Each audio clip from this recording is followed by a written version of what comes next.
She came to sell her grandmother's house in the middle of nowhere and didn't understand why he needed such a shed. An unfamiliar elderly woman revealed the truth about the house and why it was built.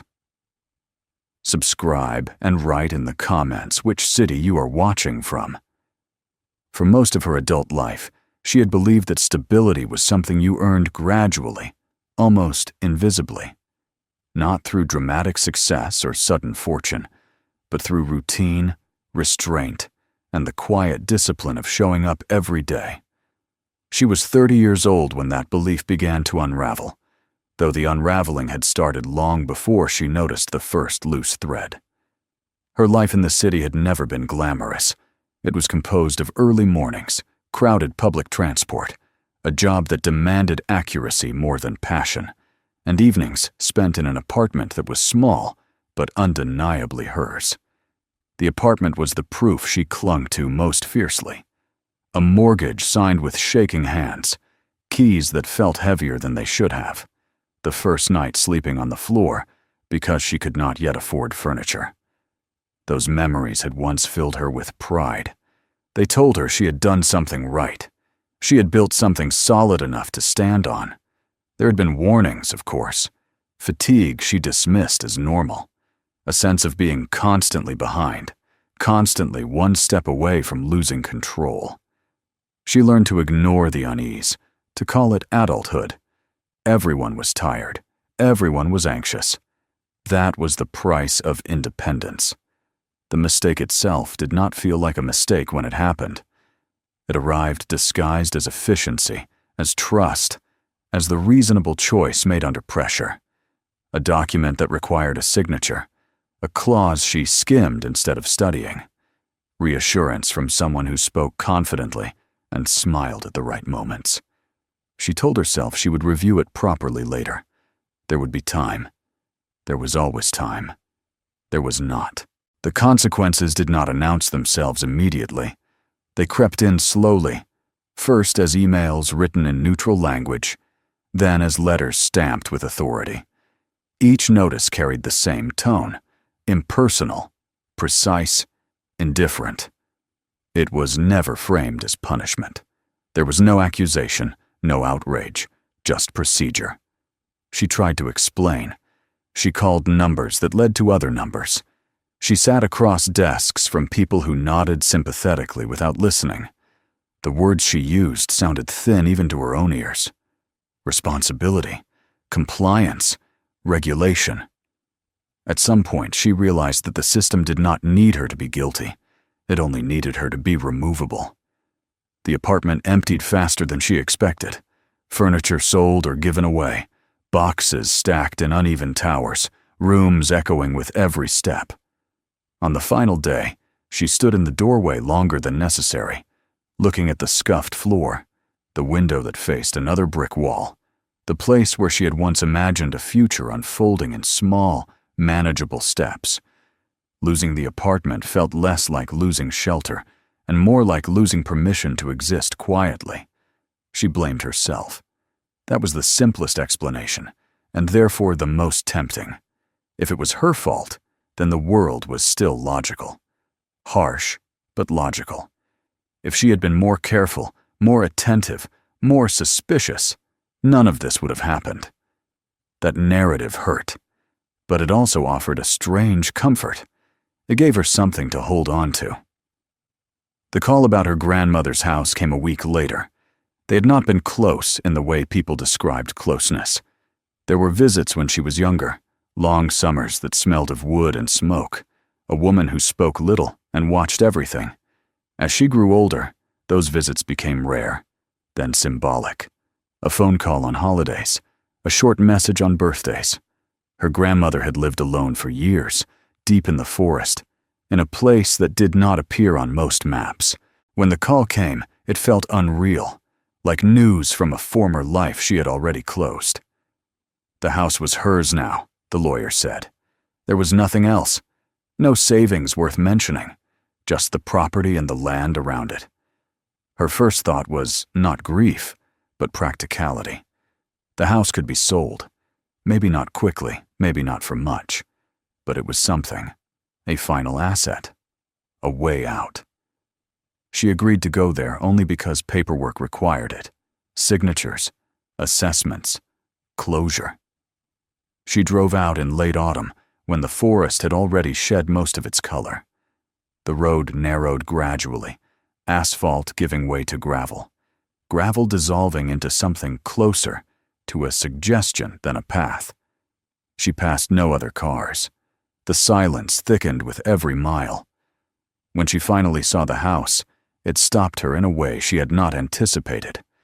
It stood alone in a clearing, a log house built with an attention to endurance rather than beauty. Thick beams, darkened by age, fitted together with careful precision. Above it rose a wide wooden canopy, supported by heavy posts, extending far beyond the walls of the house itself. It was not decorative. It was deliberate. A structure built to shelter not just the house, but everything around it.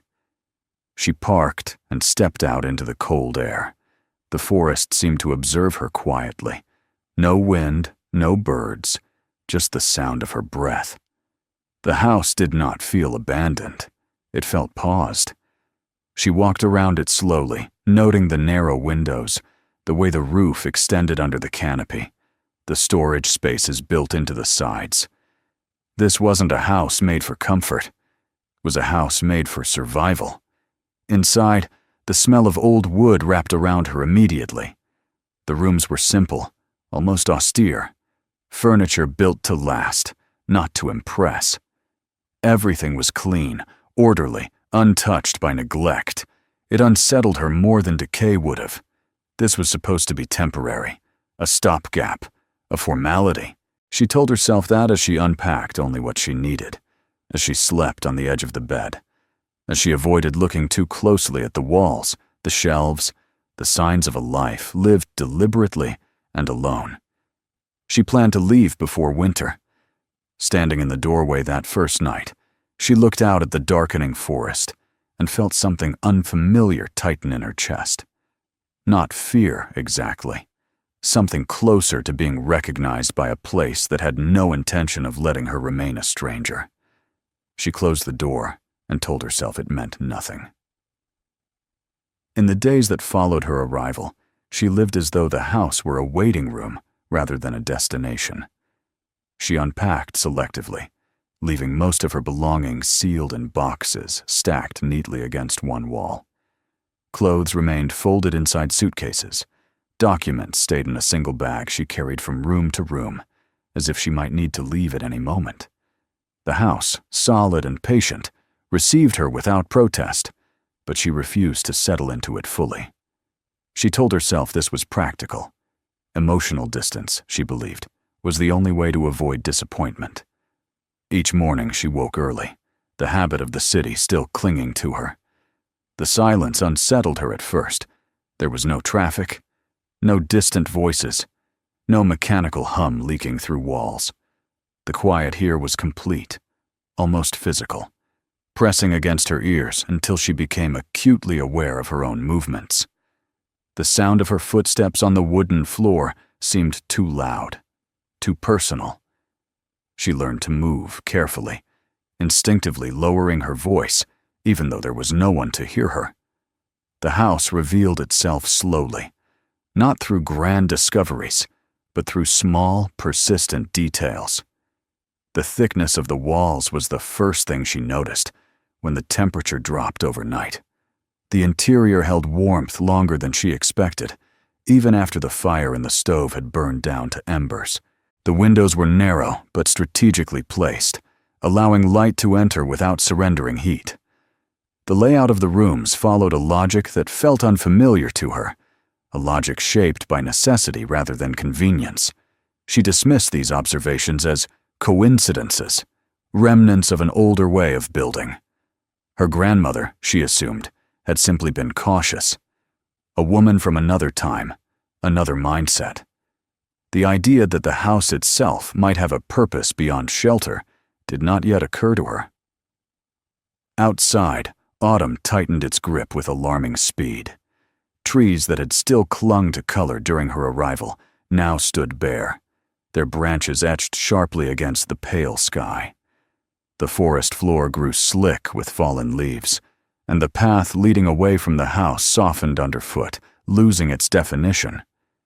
She checked the weather reports whenever she could still access them, reassuring herself with forecasts that promised only mild cold, nothing extreme.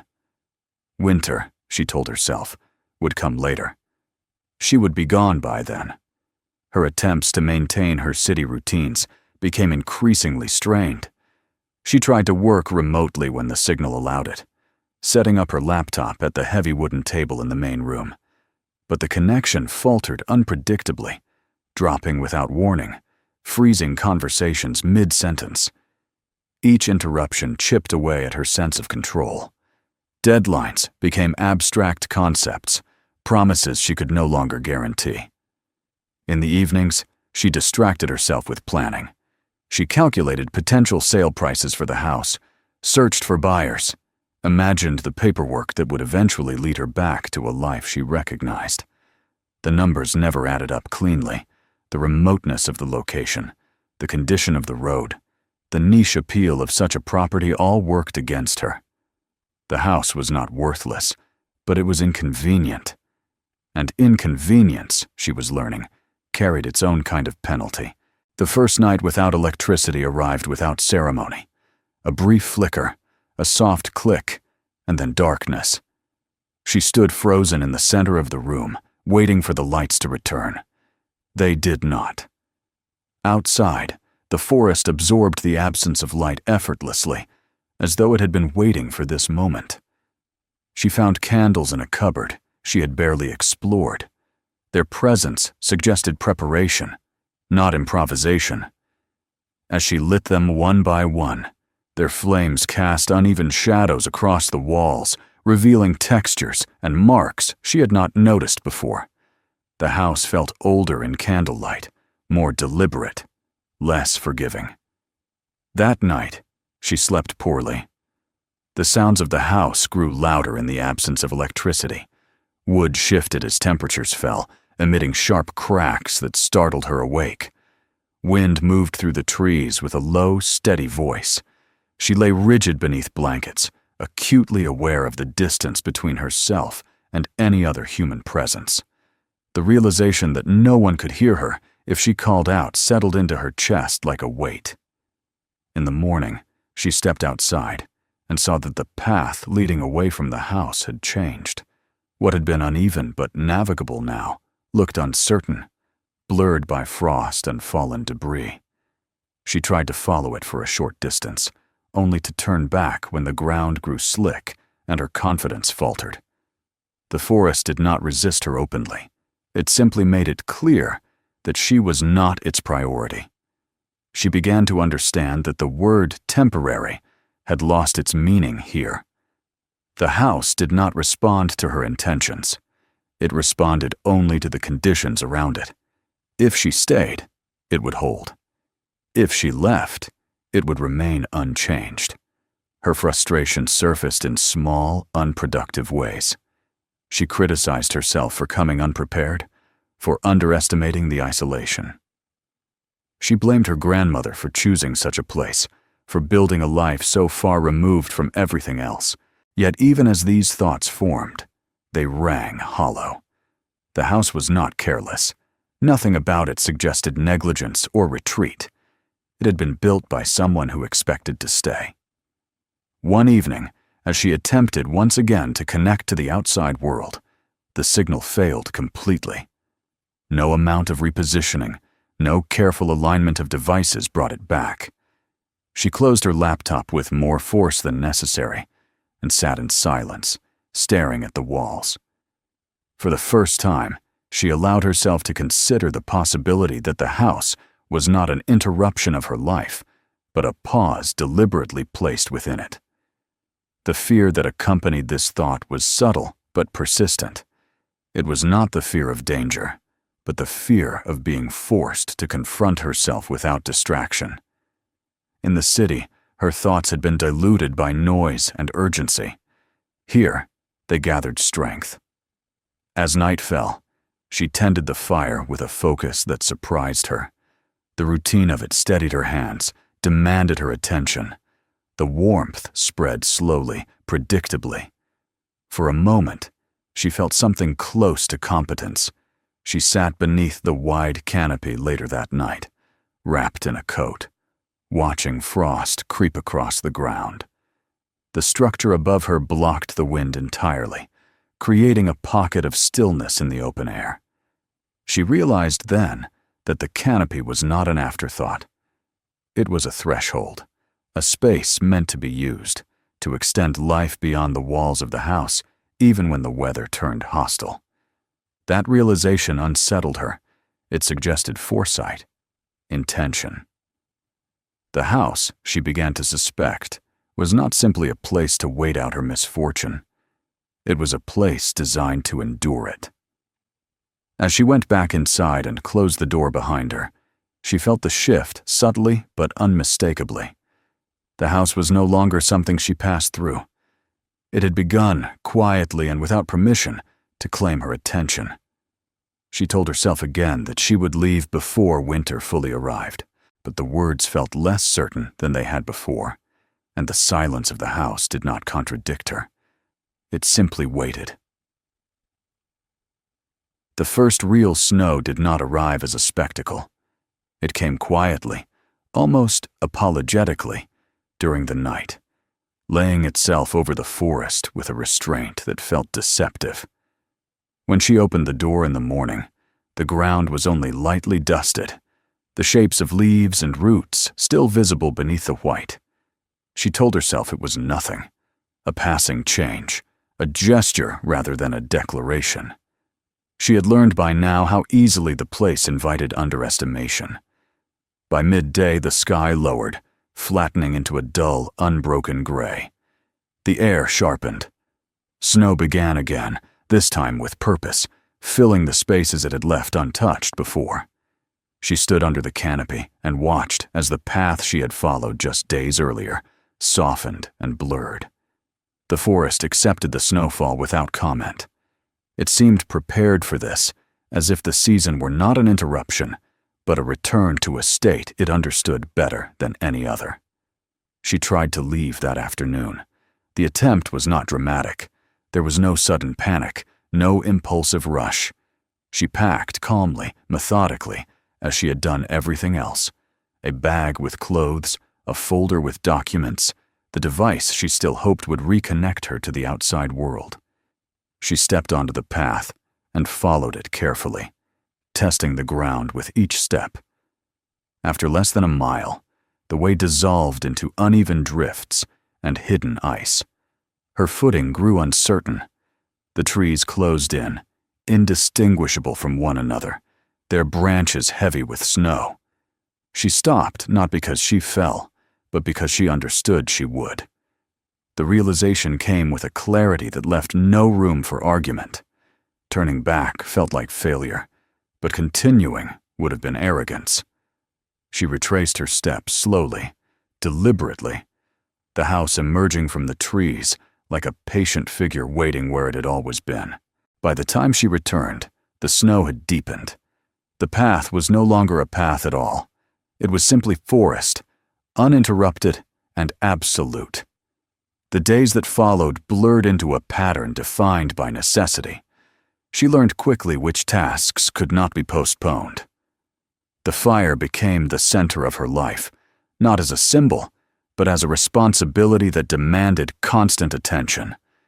She rose early to tend it, feeding it carefully, measuring each piece of wood against the time and warmth it would provide. Mistakes were costly. Too much heat wasted fuel. Too little invited cold that crept into her bones and lingered there. Her hands changed. The skin grew rough, cracked in places she had never noticed before. Muscles she had not known she possessed began to ache with a steady insistence. Each movement carried weight. Survival here was not heroic. It was repetitive, exhausting, unglamorous. It required her presence in every moment. Food became another calculation. She inventoried the supplies she found in the house with growing seriousness, noting quantities, expiration dates, the logic of storage. Nothing had been placed casually. Canned goods were stacked with care, dried food sealed against moisture, jars labeled in her grandmother's precise handwriting. There was enough to last, she realized, but only if she respected the balance it demanded. The psychological strain arrived later, when her body had already accepted the routine. Nights grew longer, stretching into an almost oppressive darkness that no amount of candlelight could fully dissolve. She slept in fragments, waking to the sounds of the house adjusting to the cold, to the distant groan of trees under snow. Each noise carried meaning now. Each shift demanded interpretation. In those hours, the city returned to her with cruel clarity. She replayed conversations, examined decisions, searched relentlessly for the precise moment where a different choice might have altered everything. The narrative of her own failure grew elaborate, detailed, convincing. She blamed herself not only for the mistake that had cost her the apartment, but for every compromise she had ever made. For every time she had trusted ease over caution. The isolation amplified these thoughts until they felt undeniable. And yet, the house did not let her collapse entirely. She began to notice that even in the harshest cold, the interior retained warmth longer than seemed reasonable. The walls held heat with a stubbornness that felt intentional. The narrow windows admitted light without surrendering comfort.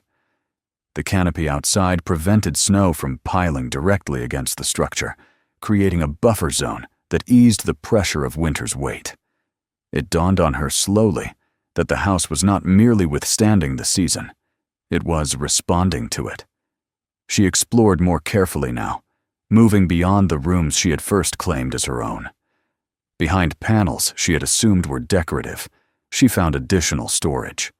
In spaces she had overlooked, she discovered tools she did not recognize immediately, their purpose revealed only through use. The house seemed to anticipate needs before she fully understood them herself. One afternoon, while clearing snow beneath the canopy, she noticed tracks she had not made. The realization tightened her chest. She followed them cautiously, heart pounding, only to find they led not deeper into the forest, but toward the house itself. Human footprints. Old, weathered by snow, but unmistakable. She waited inside that night, listening more intently than ever before. When the knock finally came, it was soft, almost hesitant. The woman who stood at the door was elderly, bundled in layers that had been repaired countless times. Her face bore the marks of years lived outdoors, skin toughened by wind and cold, eyes sharp and alert. She introduced herself simply, without explanation, and asked if the house was occupied again. The conversation that followed was cautious, measured. The woman spoke of the weather, of the difficulty of travel, of the forest's moods. She asked few questions, but when she did, they were precise. When she learned the name of the house's former owner, her posture changed subtly. Respect replaced reserve. "You're her granddaughter," she said, not as a question. It was the first time anyone had spoken of her grandmother with certainty, with weight. The woman nodded, as though confirming something she had suspected all along. She did not explain further that night. The cold pressed in, and the visit was brief. Before leaving, the woman glanced once more at the house, her expression thoughtful. "She built it to last," she said quietly, "not just for herself." After the door closed, the words echoed through the space, settling into the silence. The following days deepened the sense of separation from the world beyond the forest. Snow fell steadily, erasing what little evidence of the path remained. Communication ceased entirely. The outside world shrank to memory and speculation. Time lost its familiar structure, measured instead by the rhythm of tasks and the shifting light.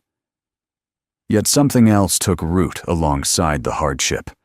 A competence she had never claimed before began to surface. She learned the weight of a log by feel, the sound of a fire that would last through the night, the precise moment when snow became dangerous rather than manageable. These were not skills she had sought, but they were skills she now possessed. She thought often of the woman who had come to the door, of the unspoken history in her eyes. The name of her grandmother carried significance here, she realized. It had opened doors she had not known existed. As winter tightened its grip, sealing the house within its white boundaries, she understood that she was no longer simply enduring the season. She was being taught by it, and the house, steadfast and unyielding, stood at the center of that lesson, sheltering her not from the winter itself, but from the illusion that she could remain unchanged by it. The isolation was complete now. There would be no leaving until the forest decided otherwise. Standing by the fire one night, watching the flames settle into a steady burn, she accepted this truth with a calm that surprised her. The world had been cut off, yes, but in its absence, something else had begun to form, something she could not yet name, but felt growing all the same. The woman returned 3 days later, arriving just before dusk, when the light thinned and the forest seemed to lean inward. This time, her visit felt less accidental. She stood beneath the canopy without knocking, as if aware that the house would announce her presence in its own way. When the door opened, she removed her gloves carefully, warming her hands before speaking, her movements unhurried and deliberate. They sat at the table where the grain of the wood carried decades of use, the fire steady behind them. The woman did not begin immediately. She spoke first of the weather, of how the snow had settled differently this year, of the way the trees had held their branches as if remembering a burden they had once carried. It took time for the conversation to find its true center, but when it did, it felt inevitable. She spoke of a winter long ago, a winter that had arrived with a violence no forecast could contain. Roads vanished within days, power failed and did not return. Supplies dwindled with frightening speed. What began as inconvenience turned into crisis before anyone could name it as such. People waited for help that never came, trusting that the system they relied upon would reach them eventually. It did not. The forest became a barrier then, not a refuge. Snow piled higher than memory could recall, collapsing roofs, trapping families in houses built for seasons that assumed mercy. Children grew quiet from hunger. The elderly succumbed first, slipping away not dramatically, but gently, as though cold itself were a form of sleep. It was during that winter that the house became something else. Her grandmother, the woman explained, had anticipated more than weather. She had built with the understanding that isolation was not an anomaly, but a certainty that arrived eventually. The canopy had sheltered not only wood and tools, but people, dozens of them, huddled together when walls elsewhere failed. The narrow windows kept warmth inside when glass shattered in other homes. The storage spaces concealed enough food to last, not because it was abundant, but because it had been planned. People came when they had nowhere else to go. Some arrived with frost-bitten hands and empty eyes, carrying children too weak to cry. They stayed not because they were invited, but because they were not turned away. The house did not distinguish between neighbor and stranger. Neither did the woman who lived within it. Her grandmother had organized without commanding. She assigned tasks to those who could still move, rationed supplies with precision that bordered on severity, refused sentimentality when it threatened survival. She had known when to comfort and when to insist. When arguments broke out, she ended them with quiet authority. When fear threatened to overwhelm, she redirected it into labor. The woman spoke of nights spent feeding the fire in shifts, of bodies pressed together beneath the canopy when the house could hold no more. She spoke of decisions made without certainty, choices that carried consequences no matter which direction they turned. Some lived because of those choices. Some did not. When spring finally came, it did not bring relief so much as exhaustion. The survivors emerged, changed, marked by what they had endured and by who had carried them through it. Word spread beyond the forest, through counties and offices that had been silent during the crisis. Investigations followed, reports written too late to matter. Commendations were offered, recognition proposed. Her grandmother accepted none of it. She had returned to her routines as if nothing extraordinary had occurred. The house was cleaned, reorganized, replenished. Supplies were replaced. The canopy repaired. Life resumed its quieter rhythm, though nothing was ever quite the same. As the woman spoke, the story settled heavily between them, reshaping the space the house occupied in the younger woman's mind. The walls around her were no longer neutral. They carried memory. They carried responsibility. She felt a rising discomfort, sharp and unexpected. Shame followed close behind it. She had arrived with the intention to sell, to dismantle what had once held lives together. She had dismissed the house as outdated, impractical. She had dismissed her grandmother as eccentric, irrelevant. The woman seemed to sense this shift. She did not soften her words, but neither did she accuse. She spoke, instead of respect, of how the name associated with the house had carried weight long after the events themselves faded from public memory. The state remembered briefly. The people remembered longer. The forest remembered longest of all. When the woman finally stood to leave, the fire had burned low, its work done for the evening. She paused at the door, looking once more at the beams overhead, at the careful joinery that held the structure together. "This place wasn't built to impress," she said. "It was built to hold." After she was gone, the house felt different, not warmer, not brighter, but fuller. The silence no longer pressed inward. It settled, as if acknowledging what had been spoken. That night, sleep came unevenly. Images rose unbidden, hands reaching out beneath falling snow. The canopy crowded with bodies, her grandmother's steady presence amid chaos. She realized with a start how little she had known of the woman whose blood she carried, how little she had asked. The following day, driven by an urgency she did not fully understand, she began to search the house again, not as a temporary occupant, but as someone seeking answers. She examined shelves she had passed without thought, traced seams along walls, tested panels that revealed themselves only under careful pressure.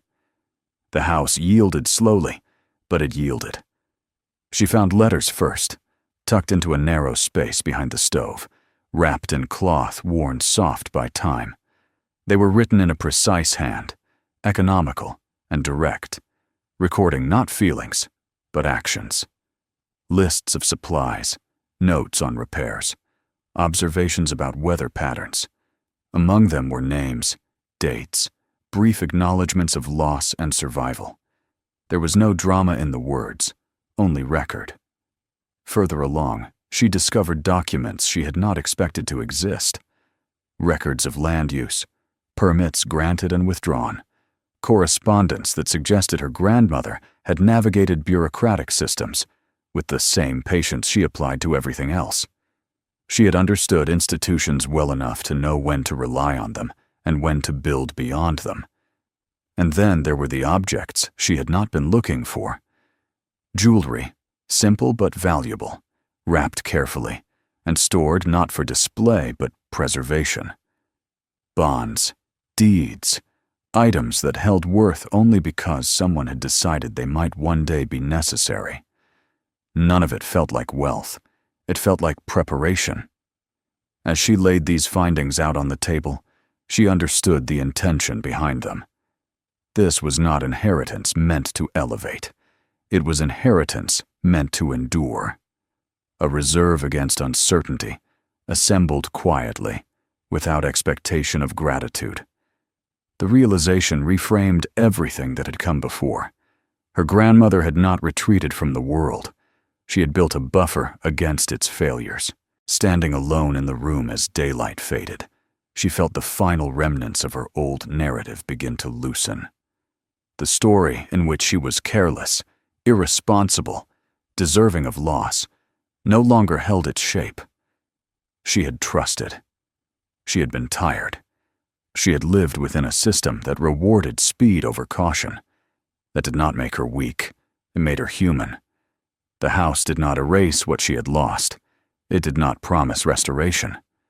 But it offered something else, something steadier. It offered continuity. Outside, snow continued to fall, layering itself over the forest in patient accumulation. Inside, she gathered the letters and documents carefully, returning them to their places. The house did not ask for reverence. It asked for understanding. As the fire settled into its nighttime rhythm, she sat quietly, listening to the familiar sounds she had once feared. They no longer felt threatening. They felt instructive. The winter remained harsh. The isolation was unchanged, but the weight she carried had shifted. It was no longer only her own. It was part of something larger, something that had endured before her and would endure after. The story buried by snow had surfaced at last, and with it came a clarity that altered her relationship to the house irrevocably. She was no longer simply surviving within its walls. She was beginning to understand why it had been built, and what it asked of those who remained within it. In the quiet that followed, she sensed the next stage approaching, not as an event, but as an obligation. The house had given her its history. Soon, she would have to decide what to do with it. After the story had been spoken aloud, the house no longer allowed itself to be seen as a single object. It became a system, layered and intentional, each element answering a need that had once been urgent and could be urgent again. She moved through the rooms differently now, slower, more attentive, as if the walls themselves had begun to speak in a language she was only just learning to understand. The days settled into a new rhythm. The winter still ruled the forest outside, unchanged in its severity. But inside the house, her movements grew surer. She no longer acted from anxiety alone. Each task carried meaning beyond survival. Feeding the fire, clearing snow beneath the canopy, checking supplies were no longer reactions to fear, but acknowledgments of a design that had anticipated her long before she arrived. She began to study the house methodically. What she had once passed by as simple craftsmanship revealed itself as deliberate engineering. The walls were not merely thick, they were layered. Wood, insulation, air pockets, arranged to slow the loss of heat. The joints between beams were tight enough to resist not just cold, but time. She traced them with her fingers, imagining the care it must have taken to assemble them in a place so remote, with tools that demanded patience rather than power. Behind one section of shelving, she discovered a narrow cavity she had never noticed. It opened only when a particular board was pressed in the correct sequence, an action so unintuitive it could only have been learned through instruction or accident. Inside were ledgers wrapped in oilcloth, their pages yellowed but intact. They contained inventories spanning decades, written in the same steady hand she had seen in the letters. Quantities, rotations, notes on what lasted best through harsh seasons and what failed when tested too long. There was no sentimentality in those records. They were practical to the point of austerity. And yet, beneath the practicality lay care. Each notation assumed that someone would come after, someone who would need this knowledge without explanation. In another space, concealed beneath a floorboard near the back of the house, she found a smaller cache. This one startled her. Inside were items of clear value, simple gold jewelry, old but well preserved, wrapped carefully to prevent damage. Alongside them were documents that spoke a different language entirely. Bonds, deeds, legal instruments that connected the isolated forest dwelling to the broader structures of the world she had come from. She sat on the floor for a long time, those papers spread out before her, trying to reconcile the image she had held of her grandmother with the evidence in her hands. This was not the hoarding of a fearful recluse. It was preparation by someone who understood that systems failed unevenly and that resilience required more than wood and fire. The realization unsettled her deeply. Her grandmother had not rejected the world beyond the forest. She had accounted for it. She had known when to withdraw and when to engage. She had built a life that could survive without permission. That understanding forced the younger woman to examine her own recent past with new eyes. The narrative she had constructed, in which she was careless and therefore deserving of loss, began to fracture. Her mistake in the city had been real, but it had not occurred in a vacuum. She had been overworked, under pressure, operating within a system that demanded constant speed and punished hesitation more harshly than error. She had trusted not because she was naive, but because she was exhausted. For weeks she had carried that blame like a verdict. Now, surrounded by evidence of a different philosophy, she began to question it. The house did not reward perfection. It rewarded attention. She thought of the city apartment, of how fragile its sense of permanence had been, how quickly it had been taken, not because she had stopped caring, but because care alone was not enough. The house in the forest had been built on another principle entirely. It did not assume fairness. It prepared for absence. As winter deepened, her confidence grew alongside her understanding. She adjusted her routines, improved her efficiency, made fewer mistakes. The cold still pressed in, but it no longer felt adversarial. It was a condition, not an enemy. She also began to feel the weight of choice approaching. The documents she had found made it clear that the house was not merely a relic. It had legal standing. Its land carried protections that had survived decades of neglect because they had been carefully constructed. Selling it would not be difficult, she realized. In fact, it would be profitable enough to ease her return to the city, to restore, at least partially, what she had lost. The thought no longer comforted her as it once had. In the evenings, she sat at the table beneath the soft glow of lamplight, the fire murmuring behind her, and imagined both futures. One led back to familiar streets, familiar pressures, familiar compromises. The other remained undefined, unsettling in its openness. The forest offered no guarantees. It offered only responsibility. The story of her grandmother returned to her often now, not as legend, but as instruction.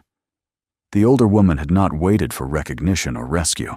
She had not framed her life as exceptional. She had simply done what was necessary and prepared for what might come. The inheritance within the walls was not the valuables she had uncovered, though those mattered. It was the mindset embedded in every decision the house reflected. Anticipation, patience, refusal to depend entirely on systems that could disappear overnight. One afternoon, as sunlight briefly pierced the gray sky and scattered across the snow, she stood beneath the canopy and watched the forest breathe. For the first time since arriving, she felt something close to alignment. Not happiness in the conventional sense, but steadiness, a sense that she was exactly where she needed to be, not because it was easy, but because it demanded something real from her. She returned the jewelry and documents to their places, sealing them carefully, not out of secrecy, but respect. These were not trophies to be displayed. They were tools to be used only when required. That night, as she lay listening to the familiar sounds of the house settling around her, she understood that the winter had already done its work. It had stripped away the version of herself that believed stability could be borrowed from institutions alone. What remained was quieter, more deliberate. The house had given her more than shelter. It had given her a framework for understanding loss, responsibility, and continuity. Spring would come eventually. The snow would retreat. The road would reopen. The world she had left would extend its invitations once more. And when it did, she would have to answer them. The inheritance within the walls had made that decision unavoidable. Spring did not arrive all at once. It announced itself in small concessions, subtle shifts that would have gone unnoticed by someone less attentive. The cold loosened its grip reluctantly, releasing the forest in fragments rather than surrendering it outright. The snow began to sink into itself, losing the sharp edges that had defined it for months. Drifts softened, then collapsed inward, revealing dark earth beneath, wet and patient. She noticed the change first in the mornings. The light lingered longer at the edge of the sky before fading. The fire no longer demanded constant vigilance, its warmth holding through the night without desperate replenishment. Water moved more freely again, no longer locked in ice. The house, which had endured winter with quiet resolve, seemed to exhale. With the thaw came sound. Drops of melting snow fell from the canopy in slow, deliberate rhythms. Somewhere deeper in the forest, a bird called out, tentative, as if testing whether it was safe to return. The silence that followed winter was different now. It no longer pressed inward. It opened outward. The road was still impassable at first, more suggestion than reality. A churn of mud and slush that resisted every attempt at progress. But she could see its outline again, its direction clear, where once there had been nothing but white. The world beyond the forest had not disappeared. It had simply waited. As access returned gradually, so did the practical considerations she had pushed aside during the months of isolation. Letters arrived late, folded and damp, their urgency dulled by time. Messages filtered through, one signal returned in uneven bursts. The city resumed its distant presence, reminding her of obligations, opportunities, unresolved matters that had not ceased to exist simply because she had been absent. She read through the correspondence slowly, without the sharp anxiety that would once have accompanied it. The legal notices that had once felt final now appeared negotiable, malleable. The documents she had discovered within the house gave her options she had not possessed before. She could sell. She could reclaim something close to her former life. The path was open again. The possibility felt oddly hollow. She spent more time outside now, working beneath the canopy, clearing what winter had left behind. The structure had protected the house exactly as intended, deflecting the worst of the snow, preserving the space around it. Standing there, she understood with new clarity how intentional the design had been. It was not merely about survival, but about continuity. The canopy created a threshold between inside and out, a place to work, to gather, to pause. It was there that she found herself thinking most often about her grandmother, not as a figure defined by sacrifice or heroism, but as someone who had chosen her life deliberately, someone who had understood isolation not as exile, but as a condition to be managed, someone who had prepared not out of fear, but out of respect for uncertainty. The contrast with her own recent past was impossible to ignore. In the city, she had moved from obligation to obligation, measuring success by external markers she had not questioned until they failed her. She had trusted stability because she had been taught to.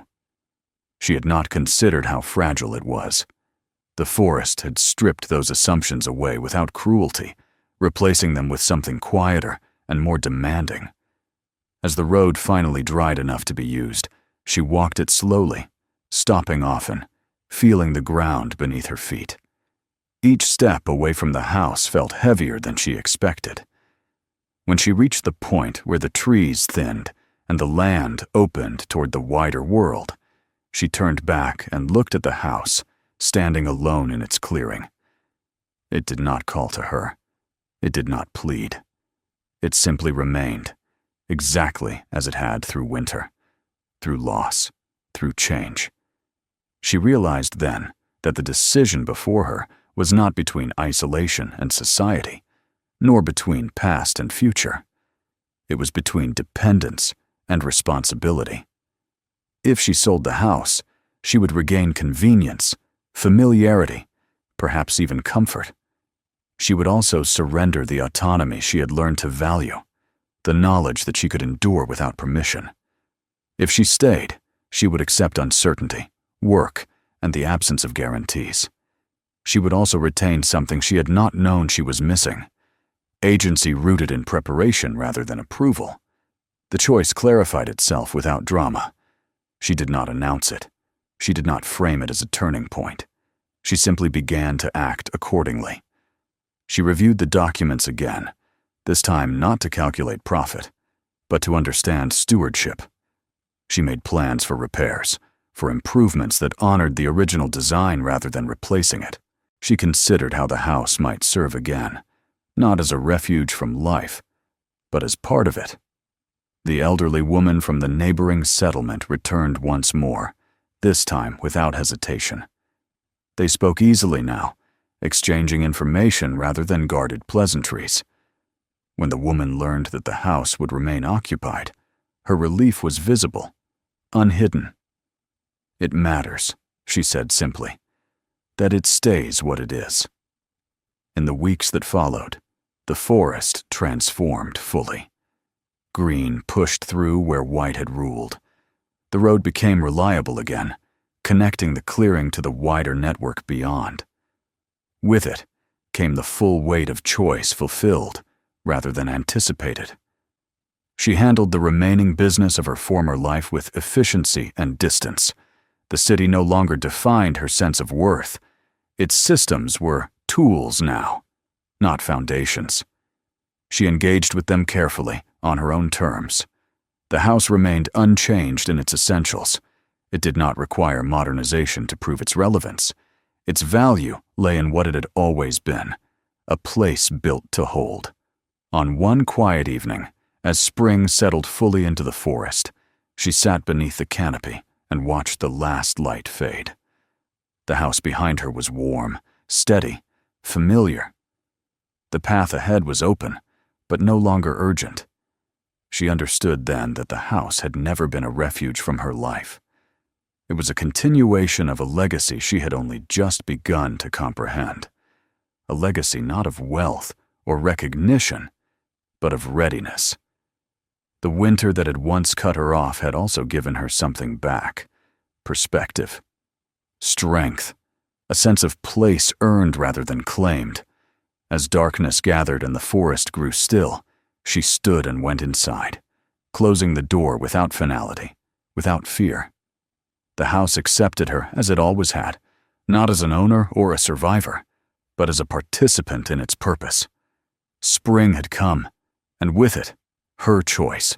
Subscribe to the channel to watch the next chapters and discover more stories like this.